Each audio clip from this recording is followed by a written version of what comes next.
Bonjour à tous et bienvenue à Catch Club. On se retrouve pour les résultats de Raw du 30 août 2021 et hier soir c'était le bordel car d'après plusieurs médias américains, la WWE a réécrit le scénario de Raw plusieurs fois avant le début du show. Et donc le show a été modifié plusieurs fois à la dernière minute et pour preuve, la semaine dernière la WWE nous avait annoncé 2 matchs pour cette semaine, Bobby Lashley contre Sheamus et John Morrison contre The Miz.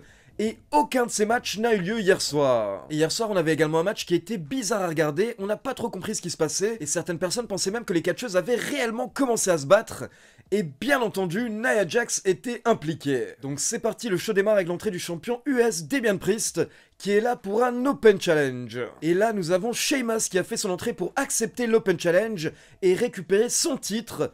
Mais Sheamus a rapidement été interrompu par Drew McIntyre. McIntyre nous dit qu'il adorait voir Damian Priest battre Sheamus pour la 500e fois, mais il pense que les fans méritent quelque chose de nouveau. Et là, McIntyre précise que le titre US lui a toujours échappé durant sa carrière, donc il souhaite affronter Damian Priest. Mais là, les catcheurs ont été interrompus par l'entrée de Bobby Lashley, accompagné par MVP. MVP nous dit que Bobby Lashley voulait également tenir un Open Challenge chaque semaine, mais le problème c'est qu'il s'est débarrassé de toute la concurrence, donc ça n'aurait plus aucun sens de continuer l'Open Challenge. Et pendant le speech de MVP, la foule a commencé à scander le nom de Goldberg, et là MVP a simplement répondu que Lashley s'est déjà occupé de ce problème, il a déjà réglé cette affaire. Puis MVP nous dit que Lashley pourrait battre Damian Priest et devenir double champion, et ça, ce serait bon pour le business. Mais là, nous avons droit à une nouvelle interruption de la part des champions par équipe, Riddle et Randy Orton, les RK Bro. Et Randy Orton se moque de Lashley en disant qu'il veut quelque chose qu'il ne peut pas avoir, mais là, Lashley répond qu'il veut un deuxième titre, une deuxième ceinture, mais ça ne doit pas forcément être le titre US, ça peut par exemple être les titres par équipe. Donc là, tout le monde commence à s'engueuler, tout le monde veut se battre, et du coup nous avons Adam Pearce et Sonya Deville qui font leur entrée. Adam Pearce et Sonya Deville nous confirment 2 matchs pour ce soir, donc d'abord, nous aurons bien Bobby Lashley et MVP contre les champions par équipe, Randy Orton et Riddle, et à côté de ça, Damian Priest va bien défendre le titre US contre Sheamus, contre Drew McIntyre. Donc bon, c'était un petit peu le bordel ce premier segment, mais bizarrement j'ai bien aimé, parce que ça donnait un petit peu l'impression qu'il y avait plein de grosses têtes du côté de Raw, et ça faisait longtemps qu'on n'avait pas eu ce sentiment. Puis on enchaîne avec Rhea Ripley qui fait son entrée, et directement Rhea Ripley prend le micro pour nous annoncer que Nikki Ash sera dans son coin lors de son match face à Shayna Baszler. Et donc de son côté, Shayna Baszler est accompagnée par Nia Jax, et avant même le début du match, Nia Jax prend le micro pour faire un petit speech, et on peut voir que ça énerve Shayna Baszler, que Nia Jax tente de lui voler la vedette. Et là, Nia Jax nous promet qu'avant la fin du match, elle va écrabouiller Nikki Ash et Rhea Ripley, et un peu plus tard ce soir, elle s'occupera également de Charlotte Flair. Donc le match entre Rhea Ripley et Shayna Baszler démarre, et au bout de quelques minutes, Nia Jax attaque Nikki Ash au bord du ring, et elle lui porte un Samoan Drop à l'extérieur du ring. Et donc forcément, Rhea Ripley est distraite par ce qui se passe, et là, Shayna Baszler tente un roll-up sur son adversaire, mais Ripley la contre pour la victoire. Donc Rhea Ripley remporte le match, mais directement Nia Jax monte sur le ring, et elle lui porte également un Samoan Drop. Donc après le match, on peut voir Nia Jax qui est très fière de son travail, et Shayna Baszler qui a l'air énervée et saoulée. Mais attention, la soirée de Nia Jax n'est pas terminée. On enchaîne avec les Viking Raiders qui ont rapidement battu Jinder Mahal et Veer accompagné par Shanky avec le Viking Experience en environ 5 minutes. Puis on continue avec un excellent match, c'était le combat pour le titre US avec Damian Priest contre McIntyre contre Sheamus, 20 minutes très intenses, très violentes. Et au final, c'est bien Damian Priest qui remporte le match avec son reckoning sur Drew McIntyre, donc sur l'ancien champion. Donc énorme victoire hier soir de Damian Priest, qui est clairement pushé et la foule a vraiment l'air de l'apprécier. Et justement, après le match, Drew McIntyre se lève, il confronte Damian Priest, mais au final, il lui serre la main et donc il le respecte. Puis on enchaîne avec une interview de Goldberg qui pour info n'était pas à l'arène, c'était une vidéo préenregistrée à l'extérieur. Et donc Goldberg nous explique que suite à son match face à Lashley, il a des problèmes aux ligaments et il va devoir se faire opérer. Et là, Goldberg s'énerve, il dit que Bobby Lashley est un son of a bitch. Et Goldberg nous parle de son fils qui a été attaqué par Lashley à SummerSlam.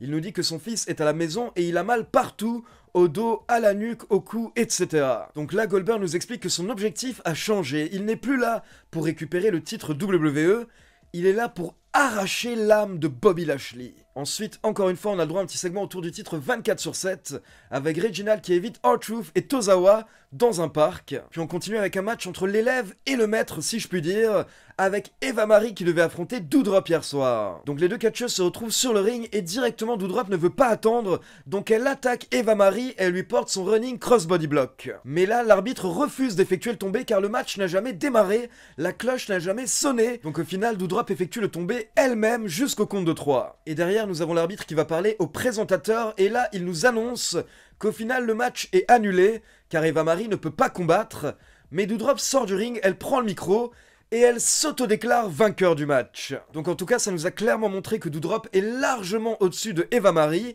mais par contre, Eva Marie n'a pas perdu officiellement. On enchaîne avec le gladiateur Karrion Kross qui a facilement battu Humberto Carrillo avec son cross jacket en environ 4 minutes. Et quelques petites remarques par rapport à Karrion Kross, je crois que certaines personnes n'ont pas compris mes critiques la semaine dernière. En soi, je n'ai rien contre un changement de gimmick et un nouveau personnage pour Karrion Kross. Le délire de gladiateur peut même être très intéressant, mais le problème c'est que son nouveau look a l'air trop cheap. On est à la WWE, une fédération qui vaut des milliards, et malgré tout ils lui ont sorti un vieux masque en plastique et un vieux X sur le torse. La tenue est ridicule par rapport aux moyens de la fédération. La fédération aurait pu nous sortir une armure et un masque bien plus classe. Et puis à côté de ça, bien entendu, le cas de Karrion Kross est rattrapable, mais c'est déjà vraiment dommage de voir à quel point il a perdu tout ce qu'il avait de spécial ces dernières semaines. Et personnellement, je pense que ça aurait été bien de le mettre face à de plus gros noms dans de meilleures rivalités dès ses débuts, et derrière le faire gagner pour justement l'établir en tant que menace du côté de Raw. Mais là, en toute honnêteté, des petites victoires de 4-5 minutes face à Humberto Carrillo, ça n'impressionne personne. Puis on enchaîne avec le match chelou de la soirée, Nia Jax contre Charlotte Flair, et le match a énormément buzzé hier soir, car au bout de quelques minutes, on avait l'impression que les deux catcheuses ne travaillaient plus ensemble, et on avait même l'impression qu'elles se frappaient réellement. En gros, ce qui s'est passé, c'est qu'au bout de quelques minutes, Nia Jax a porté un slam sur Charlotte Flair, et elle l'a jeté plutôt directement sur la tête et sur la nuque. Et là, Charlotte Flair n'avait pas l'air très bien, et après ce slam, les deux catcheuses n'avaient plus l'air de vraiment travailler ensemble, de vraiment collaborer. À un moment, on a l'impression que Charlotte refuse de vendre pour Nia Jax, puis quelques minutes plus tard, on a Nia Jax qui fout des énormes claques à Charlotte.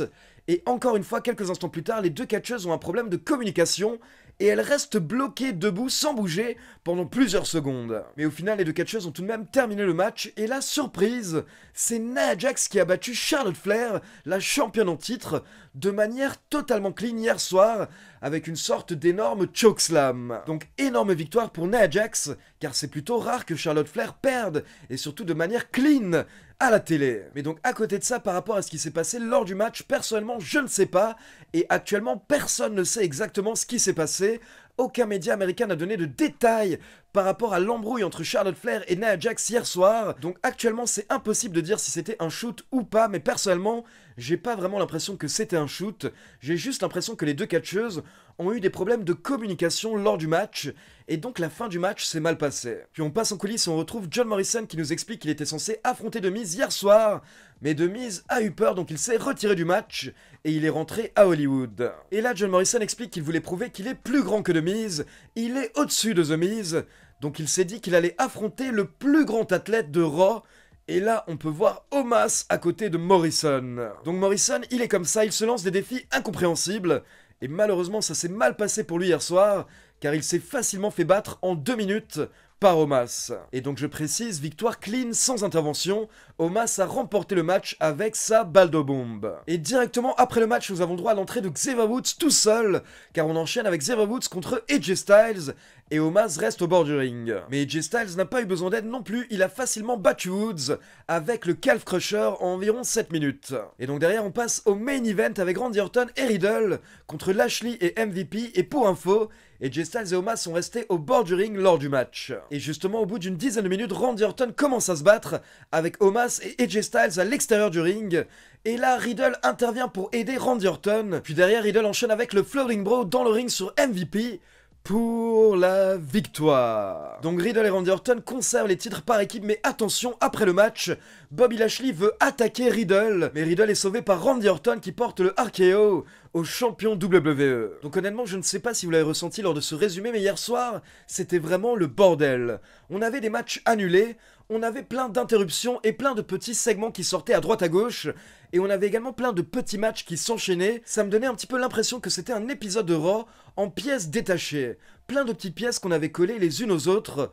Donc c'était pas la folie hier soir, mais c'était pas non plus catastrophique. En tout cas, la fédération essaye de pusher Damien Priest et donner plus d'importance au titre US, et ça c'est très bon.